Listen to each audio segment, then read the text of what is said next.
할렐루야. 오늘도 주의 말씀 앞에 함께 서게 되어 여러분 모두를 주의 이름으로 축복합니다. 하나님 말씀 전도서 11장 1절과 2절입니다.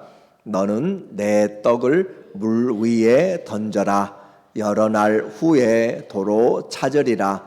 7배게나 8배게 나누어 줄지어다. 무슨 재앙이 땅에 임할는지 내가 알지 못함이니라. 아멘. 오늘은 인생 교훈 12번째로 섬김과 최선이란 주제로 말씀을 같이 나누겠습니다. 이제 전도서를 마무리하는 주가 되었습니다. 해 아래서 한 번뿐인 인생을 어떻게 살아야 하는가? 한 번이기 때문에 두려워하는 것이 아니고 오히려 한 번이기 때문에 더 열심히 살아야 된다라고 하는 것이고, 우리가 하나님을 섬길 수 있는 것은 하나님을 아는 만큼 섬길 수가 있습니다. 하나님을 사랑하는 만큼 살아갈 수가 있습니다. 그래서 전도자는 자신의 경험을 통하여서 가장 가치 있고 영광스러운 삶을 우리에게 제시를 해주고 있어요. 어떤 삶이 이 땅에서 후회되지 않는, 한 번뿐인 이 삶에서 후회되지 않는 삶으로 살아갈 수 있는가? 그가 오늘 제시하는 것은 섬김의 삶을 먼저 우리에게 말해주고 있어요. 그래서 1절에 보니까 너는 내 떡을 물 위에 던져라. 여러 날 후에 도로 찾으리라 라고 이야기하죠. 모두가 열심인 삶, 바쁜 삶입니다. 그리고 요즘은 혼자의 무한 경쟁의 시대에 혼자의 삶에 갇히기가 쉬워요. 그런데 성경은 마지막 때가 될수록 우리에게 모이기를 힘쓰라라고 이야기하고, 서로 돌아보라고 이야기하고, 또 나의 짐을 질 뿐만 아니라 다른 사람의 짐도 지라. 갈라디아서 6장 1절과 2절에 이야기합니다. 세상은 바빠서 자기만 바라보는 시대에 성경은 우리에게 더 다른 사람을 돌아보라라고 그렇게 이야기해요. 그래서 우리는 세상과 보는 관점이 다르고 사는 방법이 다릅니다. 그리고 예수님이 우리에게 말씀하신 대로 우리는 섬김의 삶을 살라라고 하는 거죠. 나는 섬김을 받으러 온 것이 아니라 도리어 섬기러 오셨고 생명을 내어주기까지 섬기러 오셨다라고 이야기하면서 우리에게 섬김의 삶을 말하고 있어요.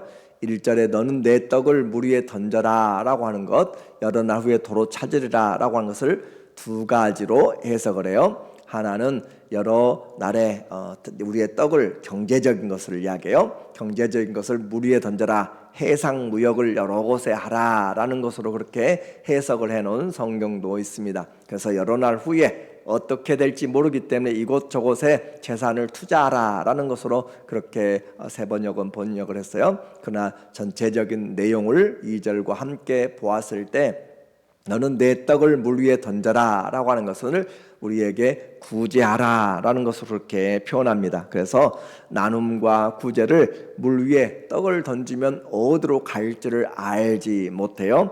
그렇지만 그것을 주관하신 분이 하나님이기 때문에 너그럽게 구제하라 라는 것으로 그렇게 이야기합니다. 우리의 재산을 너그럽게 나누어 주라. 어디로 흘러가든지 그것이 흘러가서 우리에게 축복이 흘러가는 것처럼 우리의 물질이 흘러가서 사람들을 살리도록 하라 라는 것으로 그렇게 많은 부분에서 해석을 해요. 그래서 7배게나 8배게 나누어 줄지라, 그 말을 통하여 7이나 8은 사람이 이제 일평생을 살아가면서 영향을 줄 수 있는 사람을 이야기합니다. 이제 우리는 어느 정도 인생을 살아가면서 내가 지금 영향을 끼치고 있는 사람이 그렇게 7명, 8명 정도가 된다라는 것을 실감을 하게 될 거예요. 그래서 우리에게 내 인생의 삶에 영향을 끼칠 수 있는 사람들에게, 그들에게 이와 같이 나눠주라. 왜냐하면 무슨 재앙이 땅에 임할는지 네가 알지 못함이라, 그렇게 이야기했어요. 무슨 일에, 그래서 오늘 밤이 마지막이 될지도 모르기 때문에 그 말이에요. 재앙이 무슨 재앙이 땅에 임할는지, 그 말은 오늘 밤이 우리에게 마지막이 될지 우리는 알지 못하기 때문에 우리가 가진 것으로 너그럽고 구제하며 선교에 투자하라, 활동하라 라는 거죠. 그래서 섬김은 크게 남는 이윤을 남기는 장사다라고 그렇게 메시지 성경은 번역을 하고 있습니다. 재산을 쌓아두지 말고 잘 사용해서 남에게 고마운 사람이 되라라고 하는 거죠. 이것은 세상을 살아가는 종말의 시대에 완전히 반대되는 거예요. 종말의 시대에는 자기를 사랑하고 물질을 사랑하고 쾌락을 사랑한다고 그랬어요. 하나님보다, 부모보다 그렇게 하는데 우리는 오히려 하나님의 말씀에 맞게 살아가는 거예요. 그래서 우리에게 재산을 사용하는 자, 어떻게 사용해야 진정한 부자인가? 디모데 전서 6장 18절에 말하는 거죠. 선을 행하고 선한 일을 많이 하고 나누어 주기를 좋아하며 너그러운 자가 되게 하라. 부자들에게 가르치라 라고 그렇게 디모데에게 바울이 말합니다. 그래서 재산만 쌓아놓고 하는 것이 아니라 선한 일을 행하도록 그렇게 하는 것, 그리고 선한 일을 하되 많이 하도록 하는 것이고 나누어 주기를 좋아하는, 긁어 모아서 손에 잡고 또 잡고 하는 것이 아니라 나이가 들수록 내게 필요한 것 외에는 나누어 줄 수 있는 사람, 그 사람이 지혜로운 사람이고 하나님의 나라에 정말 지혜롭게 영생의 터를 쌓아간 사람. 그래서 너그러운 자가 되라. 우리의 얼굴에, 우리의 삶에 그리스도의 향기가 나타나도록 너그러운 사람. 이제 얼굴을 어떻게 바꾸지는 못해요. 여러분 성형수술 안 할 거니까 바꾸지는 못할지라도 하나님 안에서 은혜가 있는 사람, 얼굴에 나타나잖아요. 얼굴 말 그대로 혼이 들어있는 그 동굴이잖아요. 그래서 우리의 얼굴에 하나님의 은혜가 나타나도록, 그리고 하나님이 우리를 통하여서 드러날 수 있는, 이것이 장래에 자기를 위하여 좋은 터를 쌓아. 자, 남에게 선을 많이 베풀었어요. 그런데 성경은 나에게, 그렇죠? 장래 나를 위하여 좋은 터를 쌓아 참된 생명을 취하는 것이다. 그것이 우리는 베풀어서, 기도도 마찬가지예요. 나를 위해서 기도 많이 한다고 하나님이 많이 응답해 주는 것이 아니에요. 우리는 중보하라고 그랬죠. 다른 나라와 먼저 그의 나라와 의를 구하고, 임금들과 또 그 앞에서 인도하는 권세자들 위해서 기도하는 것은 복음이 편안한 가운데 증거될 수 있도록, 그리고 다른 사람의 짐을 함께 지면서 기도하는 것들, 남에게 평강을 빌어주는 것들, 원수를 위하여서 축복하는 것들, 그것들이 다 내게로 돌아온다라고 하는 거예요. 그래서 사단은 자꾸 자기만 보게 만들지만, 그러나 하나님은 자꾸 다른 사람을 보게 만드는 것. 그래서 하나님을 사랑하면 이웃 사랑에 관심을 갖게 되는 것이라고 했어요. 이것이 장래에 자기를 위해서, 나를 위해서 진짜 생명을 쌓아놓은 것은 나를 위해서 커다란 것들을 쌓아놓는 것이 아니라 다른 사람에게 흘러가도록 하는 것. 우리는 이것을 이미 예수님의 가르침에서도 보았어요. 누가복음 12장에도 어리석은 부자가 자기 자신의 삶을 다 쌓아놓고 내가 이제 내 영혼아 편안하게 누리자 하지만 주님은 그의 물질에 많음에 생명이 있지 않습니다. 오늘 밤에 내가 내 생명을 취하면 너의 쌓아놓은 것이 누구 것이 되겠느냐. 또 누가복음 16장에서 예수님이 두 가지로 아주 극단적인 비유를 들어요. 한 부자가 날마다 호화로운 그런 그 잔치를 하는 거죠. 자색 옷을 입고 베옷을 입고 배시로 아주 깨끗하고 아주 화려한, 자색 옷은 귀족과 왕족 입는 옷이죠. 그와 같은 것, 그리고 베옷, 당시에 그 베옷을 입는 것은 귀족들만 할 수 있는 거죠. 그런 옷을 입으면서 호화로운 잔치의 식탁을 왕같이 누렸지만, 그러나 그는 결국 음부에 가게 되었고, 지옥에는, 그 음부에는 물 한 잔이 없어서, 물 한 방울이 없어서 그의 영혼이 뜨겁게 타고 있는 것이잖아요. 그와 같이, 그러나 반대로 나사로라고 하는 거지, 그는 그 헌대를, 온갖 종기를 가지고 있으면서 주인의 상에서 떨어지는 개들이 먹는 것들로 헌대를 개가 핥으면서 그렇게 살아왔던 것을 이야기합니다. 그래서 생명 있는 동안 주를 높이고 호흡이 있는 동안 살아가는 것이 하나님 우리에게 준 은혜의 시간이고, 우리가 구제하고 또 긍휼을 베푸는 것, 긍휼이 있는 심판을 받게 돼요. 왜 그렇게 하라고 하는가? 지금이 우리에게 기회이기 때문에 그래요. 3절에 보니까 구름에 비가 가득하면 땅에 쏟아지며, 그렇죠, 구름에 비가 가득하면 쏟아지게 되고, 그리고 나무로 북으로나 쓰러지면 그 쓰러진 곳에 그냥 있으리라. 자, 한번 삶이 끝나버리면 쓰러진 나무는 절대 움직여서 방향을 바꾸지 못한다라고 하는 거예요. 그래서 지금 나중에는 기회가 없기 때문에 쓰러진 나무는 그대로 그 자리에서 마지막까지 썩어질 때까지 그렇게 있습니다. 죽은 사자보다 산 개가 낫다라고 했죠. 왜 그래요? 산 자는 죽을 줄을 알되, 우리가 죽을 줄 안다는 것은 그 날을 준비할 수 있다는 것이에요. 그래서 지금이 섬기는 삶을 최선으로 살라. 그리고 바울도 사도행전 20장 35절에 주는 것이 받는 것보다 복되다라고 하신 말씀을 잊지 말라라고 이야기하는 것이죠. 그래서 주님, 우리의 마음에서부터 좀 넓어져야 돼요. 우리의 마음이 넓어져야 손이 넓어지고 입이 넓어지고 모든 것들이 넓어지게 됩니다. 우리의 마음이 좁아지면 모든 것이 내 중심으로 오게 돼요. 그래서 주님, 우리의 마음을 주 안에서 넓게 하여 주시고 주님 닮은 삶으로 살아가도록, 그래서 섬김이 우리의 삶에 하나님 앞에 갈 수 있는 해 아래서 헛되지 않는 삶이에요. 두 번째는 그 섬김을 하되 최선으로 우리에게 하라라고 그렇게 이야기합니다. 이리저리 뒤로 미루고 나면 인생의 날이 날아가 버립니다. 4절에 그래요.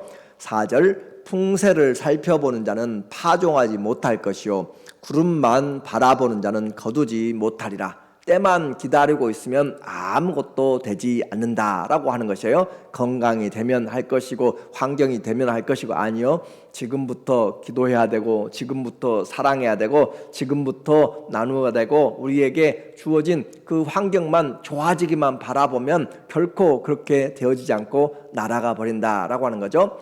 바람의 길이 어떠함과 아이벤자의 태에서 뼈가 어떻게 자라는지를 내가 알지 못함같이. 자, 우리는 그 때를 알지 못해요. 내일을 알지 못해요. 내일 건강이 올지 안 올지 알지 못해요. 내일 기회가 올지 안 올지 알지 못해요. 그래서 오늘 감사한 자는 내일도 감사할 기회가 많이 있지만, 그러나 그 기회를 놓쳐버리면 그 환경은 우리는 알지 못한다. 그리고 내가 오늘 감사하고 힘들어도 고난 가운데서 하나님 앞에 믿음으로 나가면 그것이 어떻게 하나님이 바꿀지 그것도 우리는 모른다는 거죠. 그래서 바람의 길이 어떠함과 아이벤자의 태에서 뼈가 어떻게 자라는지 그 부모는, 사람은 몰라요. 우리는 몰라요. 그러나 전능하신 하나님이 그 일들을 만들어가는 것처럼 내가 오늘 기도하면 하나님 여기서 기도했는데 저 멀리 있는 선교지에 하나님의 기적이 나타나요. 그래서 어떻게 이 일이 이루어질지 알지 못하고 정말 불가능하게 보이는데 하나님 앞에 기도하고 섬겼더니 그 아이벤자의 태에서 뼈가 어떻게 자라는지 하는 것처럼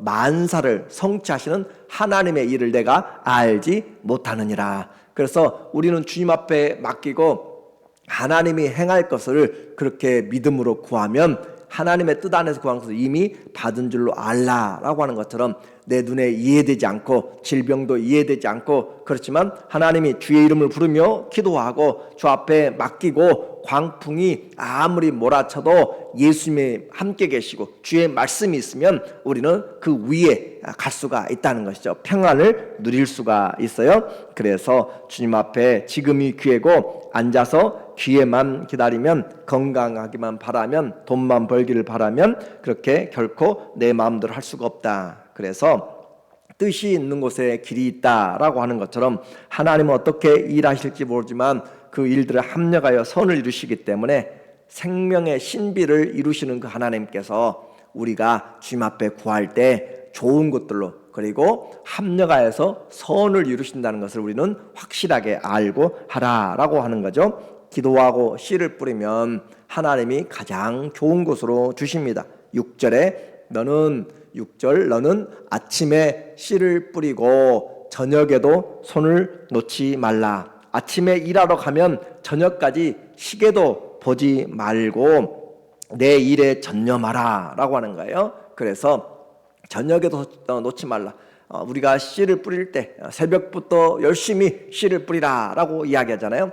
또 시편 126편 6절에서도 눈물로 씨를 뿌리러 나가는 자 정령 기쁨으로 단을 거두리로다 라고 하는 것처럼 우리가 기도로 씨를 뿌려가면서 전도로 씨를 뿌려가면서 사랑의 씨를 심어가면서 하나님 앞에 행하는 것들은 반드시 열매를 거두게 되기 때문에 열심히 하라라고 하는 거예요. 그래서 이것이 잘 될는지 저것이 잘 될는지 혹 둘이 다 잘 될는지 알지 못함이니라. 우리는 알지 못하지만 하나님은 우리가 알거니와 하나님을 사랑하는 자 곧 그 뜻대로 부르심을 입은 자들에게는 모든 것이 합력하여 선을 이루느니라. 로마서 8장 28절은 우리에게 너무너무 중요한 말씀이에요. 그래서 우리 인생에 가장 안타깝고 불쌍한 것은 이것저것 또 해보지 않고 기다리다가 삶을 망쳐버리는 것이죠. 최선을 다할 기회를 놓쳐버리는 것이 우리에게 안타까운 것이에요. 그래서 신앙에도 우리의 황금기가 있어야 돼요. 정말 뜨겁든지 차든지 하는 것처럼 하나님 내 삶에서 정말 신앙의 황금기를 좀 만들어주시고 정말 전력을 다했다고 그렇게 할 수 있는 그런 기회들도 주님 주시옵소서. 그냥 일평생 왔다 갔다만 하는 것으로 해서는 주님을 기쁘시게 하는 자라 하는 증거가 없어지게 되는 거예요. 그래서 우리는 이 결말이 정해졌잖아요. 우리를 기다리고 있는 것은 한 번 죽는 것은 정하신 것이요 그 외에는 심판이 반드시 기다리고 있는데 심판에서 담대한 것은 뭐예요? 긍휼을 베푼 자는 사랑한 자는 심판날에 긍휼한 심판을 받게 되고 그래서 심판날에 담대하게 돼요. 우리는 그 결말이 정해져 있기 때문에 어떻게 할 것인가? 시간이 지나면 지날수록 믿음은 점점 뜨거워지는 우리의 겉사람은 약해질지라도 주님 사랑하는 것이 점점 내 안에서 풍성해지는 그것이 육은 죽고 영이 살아가는 그런 삶으로 더 강해지는 거죠. 빌립보서 3장 13절에 바울이 이렇게 고백하죠. 형제들아 나는 아직 내가 잡은 줄로 여기지 아니하고 감옥에 있어요. 그래서 오직 한 일 즉 뒤에 있는 것은 잊어버리고 앞에 있는 것을 잡으려고 뒤에 얼마나 주를 위해서 많이 핍박을 받고 어려움을 당하고 교회들을 세우고 했지만 그것들은 다 잊어버리고 오직 앞을 향해서 달려가는 그래서 표대를 향하여 우리는 끝까지 시선을 그리스도에게 픽스하는 거예요. 그리스도를 바라보면서 시선을 바라보는 것 딴 거 보면 사고나요. 그리스도를 바라보면 우리는 끝까지 믿음 안에서 가게 되고 주님이 주시는 그 은혜로 우리의 삶의 정말도 승리하게 되는 거죠. 표대를 향하여 그리스도 예수 안에서 하나님 위에서 부르신 부름의 상. 자, 우리를 기다리고 있는 것이 이제 죽음도 되지만은 뭐도 있어요? 부름의 상이 기다리고 있다. 부름의 상이 기다리고 있다. 그래서 그것을 바라보고 바울은 달려가되 표대를 향하여 달려간다라고 잡으려고 앞으로 최선을 몸을 빼서 달려가는 마치 마지막 그 달리기 100m에서 그 결승 피니시를 마칠 때는 정말 온 머리카락이도 하나 먼저 들어가려고 앞으로 몸을 빼는 것이 바로 이 자세라고 그랬어요. 뒤의 것은 잊어버리고 뒤돌아보는 것이 아니라 앞을 향해서 마지막까지 달려가는 신앙으로 주님 앞에 살아갔더니 그의 종말의 삶을 우리에게 보여주죠. 그의 인생의 마지막 고백은 우리 신앙의 결단을 돌아보게 만들어요. 디모데후서 4장 7절에 그가 이와 같이 앞을 향하여 달려갔더니 어떤 결과를 했는가? 나는 선한 싸움을 싸우고 우리 인생 살아가면서 길지 않아요. 그런데 그 살아가는 가운데서 선한 싸움을 싸워야지 악한 싸움, 내 싸움만 그냥 사람들과의 관계에서 그냥 싸우면은 얼마나 불쌍한지 몰라요. 우리는 사단의 악한 자로부터 선한 싸움, 그런 선으로 악을 이기는 싸움, 그 싸움을 해야 되고 그리고 나의 달려갈 길을 마치고 우리에게 그 바울에게 주어진 사명을 마쳤다고 하잖아요. 우리는 우리에게 주어진 달려갈 길을 마치고 끝까지 믿음을 지켰으니 그가 감옥 안에 있지만 순교가 기다리고 있지만 그는 믿음을 지켰고 그 믿음을 또 디모데에게 전달해 주었죠. 오늘 그가 열심히 달려와서 후회 없는 삶입니다. 세상적으로 봤을 때는 정말 결혼도 못하고 그렇게 아무것도 남기지 못하고 그랬을지라도 그는 하나님 앞에 가장 영광스러운 삶인 것을, 주님 앞에 가장 그 자리에 순교자의 삶에 참여하게 된 것이에요. 이제 후로는 나를 위하여 의의 멸관이 예비되었으므로 어떻게 알아요? 믿음으로 아는 것이죠. 하나님 앞에 이 부름의 상을 향하여 이 멸관이 예비되었으므로 주 곧 의로운 재판장이 그날에 우리는 그날을 바라보고 가는 것이에요. 지금 힘들어도 그날 영광스러우면 끝이 좋다고 그랬죠. 그리스도인들은 끝이 더 중요하다고 그랬어요. 그 날에 내게 주실 것이며 내게만 아니라 주의 나타나심을 사모하는 모든 자에게니라. 자, 하나님은 우리의 이 땅에 있는 장막집, 우리 육체라고 했어요. 장막집이 무너지면 손으로 짓지 아니한 하늘에 있는 그 신령한 집, 하늘의 장막집, 부활의 집을 우리에게 예비하고 계십니다.